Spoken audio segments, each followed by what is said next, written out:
जमीन से 480 फीट ऊंचे 4500 साल पुराने इस पिरामिड के अंदर ऐसा क्या था जिसको सिर्फ देखने के लिए रिसर्चर्स ने एक रोबोटिक कैमरा पिरामिड के अंदर भेजा। एक जगह पर आकर रोबोटिक कैमरा रुक गया क्योंकि अब उसके सामने पत्थर का एक स्लैब था। रिसर्चर्स का मानना था कि इस स्लैब के पीछे जरूर कोई ऐसा राज छुपा है जो पिछले 4500 सालों से दफन है। ये राज इनको हर कीमत पर जानना था, इसलिए उन्होंने रोबोट के आगे एक ड्रिल मशीन लगाई जिसने उस पत्थर के स्लैब में बारीक छेद कर दिया।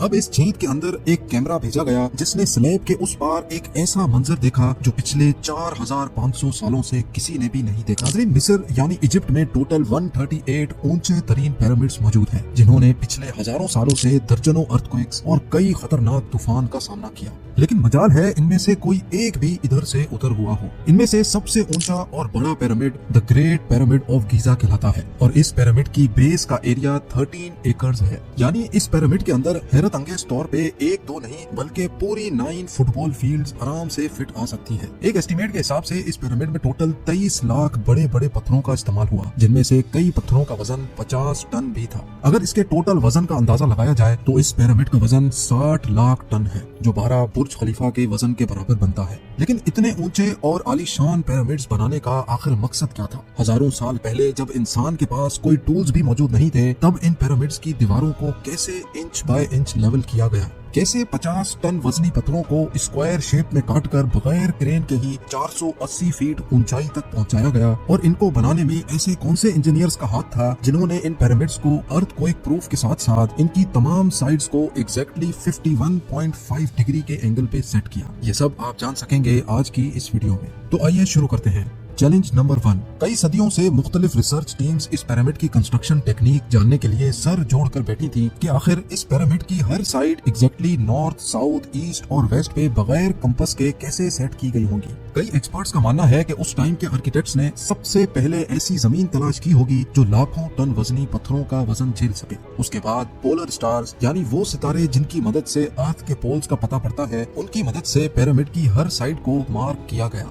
ना कोई कंपास और ना ही कोई ऑप्टिकल इंस्ट्रूमेंट, सिर्फ इस बेसिक टेक्निक से हजारों साल पहले इस पिरामिड की डायरेक्शन सेट की गई और वो भी 0 एरर्स के साथ। Challenge number 2। अगला चैलेंज था जमीन को लेवल करने का। जिस 13 एकड़ की जमीन पर इस पिरामिड को बनना था, उसका लेवल थोड़ा सा भी आउट होता तो 23 लाख पत्थरों के इस पहाड़ का खड़ा होना बिल्कुल भी मुमकिन नहीं था। अब इस जमीन को लेवल करने के लिए उस टाइम के इंजीनियर्स के पास ना ही लेजर लेवलर था और ना ही बबल लेवल। एक्सपर्ट्स का मानना है कि कंस्ट्रक्शन साइट की चारों साइड्स पर खड्डा करके उसमें पानी डाला गया होगा और फिर एक साइड के पानी के लेवल से दूसरे साइड के पानी के लेवल को मैच किया गया होगा। जो जमीन का हिस्सा पानी के लेवल से मैच नहीं कर रहा होगा, उसको छेनी और हथौड़ों की मदद से काट कर लेवल किया गया होगा। कई एक्सपर्ट्स का मानना है कि एंशिएंट इजिप्शियंस ने इस सिंपल टूल का भी इस्तेमाल किया, जिसकी दोनों साइड्स पे लकड़ियां और उसके ठीक सेंटर पे एक रस्सी से पत्थर बंधा हुआ है। अगर पत्थर जमीन से टच हो गया और उसकी रस्सी ठीक सेंटर लाइन पे आ रही होगी तो इसका मतलब है कि बीच की जमीन परफेक्टली लेवल्ड है।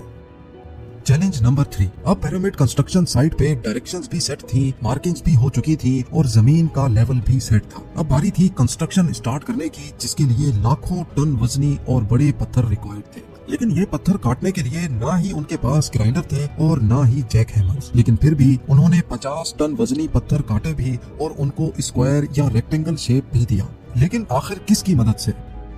जी हाँ, यही वो सिर्फ एक टूल था जिसकी मदद से पत्थरों को काटा गया। एक्सपर्ट्स का मानना है कि पिरामिड की कंस्ट्रक्शन पे इस्तेमाल होने वाली छेनी सिर्फ कॉपर से ही नहीं बनी थी, क्योंकि उनको भी ये बात मालूम थी कि कॉपर नरम होता है और पत्थर नहीं काट सकता। इसलिए इसमें एक केमिकल आर्सेनिक भी शामिल किया गया था। कॉपर और आर्सेनिक से बनाई जाने वाली ये छेनी लकड़ियों के हथौड़ों से पत्थरों पर ठोकी जाती थी और कई घंटों की मेहनत के बाद बड़े बड़े पत्थर शेप में लाए जाते थे।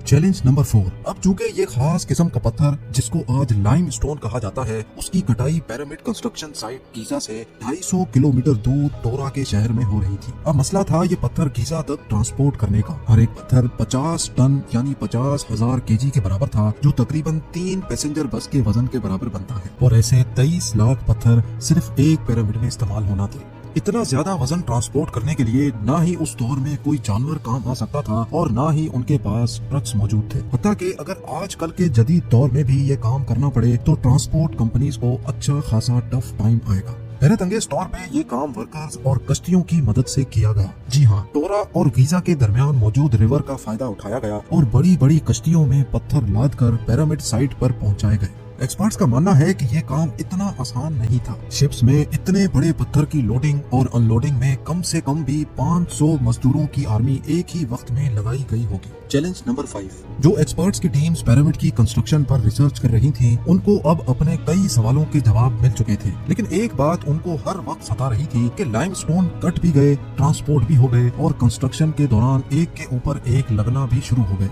मसला ये था कि पत्थर इतनी ऊंचाई तक आखिर पहुंचाए कैसे गए होंगे। कई एक्सपर्ट्स का मानना है कि पिरामिड की कंस्ट्रक्शन से पहले ही ये प्लान कर लिया गया था। या तो ये स्पाइरल ट्रैक के जरिए ऊपर गए होंगे या फिर जिग-जैग तरीके से, लेकिन ये बात तो तय है कि 50,000 केजी के पत्थर ऊपर मजदूरों की आर्मी की मदद से ही खींच कर गए होंगे। Challenge number 6। बात सिर्फ लाखों मजदूरों छेनी हथौड़े से लाइमस्टोन काटने और इतने बड़े पत्थरों को ट्रांसपोर्ट करने की ही नहीं थी। इस पिरामिड के अंदर कंपार्टमेंट्स, उनके अंदर जाने का रास्ता और कई छोटी छोटी सुरंगें भी बनाई गई थी। बाकी सब चीजें तो ठीक थी, लेकिन एक चीज एक्सपर्ट्स को हैरान कर गई और वो ये थी कि अंदर के कंपार्टमेंट्स में जो पत्थर इस्तेमाल हुआ था वो लाइमस्टोन नहीं बल्कि ग्रेनाइट था। जी हाँ, ग्रेनाइट एक ऐसा पत्थर है जो डायमंड के बाद दुनिया का सबसे सख्त तरीन स्टोन माना जाता है। आजकल के मॉडर्न दौर में भी ग्रेनाइट बड़े बड़े ग्राइंडर्स की मदद के सिवा काटा ही नहीं जा सकता। दुनिया भर से कई आर्कियोलॉजिकल एक्सपर्ट्स को पिरामिड का विजिट भी करवाया गया, लेकिन किसी को भी इस बात का सुराग नहीं मिला कि 4500 साल पहले इजिप्शियंस ने ग्रेनाइट जैसे ठोस पत्थर को इतनी सफाई से कैसे काटा था। आखिरकार कई सालों के बाद एक्सपर्ट्स ने इस मिस्ट्री को भी सॉल्व कर दिया। इजिप्शियंस ने ग्रेनाइट को इतनी सफाई से एक ऐसे आरे से काटा था जिसके दांत ही नहीं थे। जी हाँ, बगैर दांतों वाले इस आरे के दोनों साइडों पर वजन डालकर इसको ग्रेनाइट पर चलाया जाता था और बीच में बजरी डाली जाती थी। एक्सपर्ट्स का मानना है कि इस तरीके से इतने बड़े पत्थर को काटने में 4 महीनों का वक्त लग जाता था। आखिरकार पिरामिड्स बनाने का मकसद क्या था? इन पिरामिड्स को बनाने में कितने मजदूर एक ही वक्त में काम करते थे? और रोबोटिक कैमरा ने जब पिरामिड के अंदर पत्थर के स्लैब में सुराख किया तो उसके अंदर वो कौन सा मंजर देखा गया जो पिछले 4500 सालों से किसी ने भी नहीं देखा था? ये सब और इससे भी ज्यादा आप जान सकेंगे इस वीडियो के पार्ट 2 में। आप लोगों के प्यार भरे कमेंट्स और लाइक्स का बेहद शुक्रिया। मिलते हैं वीडियो के अगले शानदार पार्ट में।